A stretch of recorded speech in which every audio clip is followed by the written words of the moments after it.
প্রথমে ভালো করে পটলটাকে ভেজে নেব। লাল লাল করে ভাজা হয়ে গেলে চিংড়ি মাছ ও পেঁয়াজটা লঙ্কা, হলুদ, কাঁচা লঙ্কা বাটা, আদা বাটা দিয়ে ভালো করে ভেজে নেব। তারপর হলুদ গুঁড়ো, জিরে গুঁড়ো দিয়ে ভালো করে ভেজে নিয়েছি। নিয়ে সিদ্ধ আলু কটা জল প্রয়োজন মতন দিয়ে একসাথে ঢেলে দিলাম। আর পটল ভাজা কটা আর কটা কড়াইশুঁটি ছিল দিয়ে দিয়েছি। দিয়ে ভালো করে নেড়ে চেড়ে প্রয়োজন মতন জল দিয়ে আর ফুটিয়ে নেব। কেমন হয়েছে অবশ্যই কমেন্ট করতে ভুলবে না। ঝোলটা প্রায় ফুটে গেছে। পটল চিংড়ি আমার রেডি।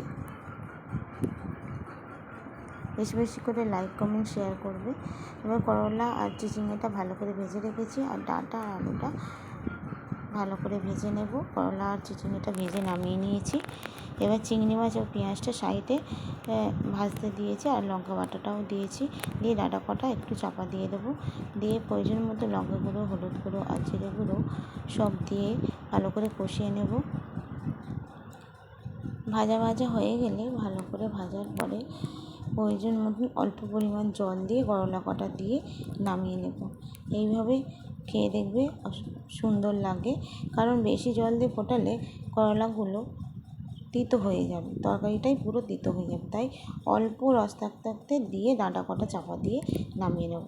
শুভ দুপুর, সবাই সুস্থ থেকো, ভালো থেকো।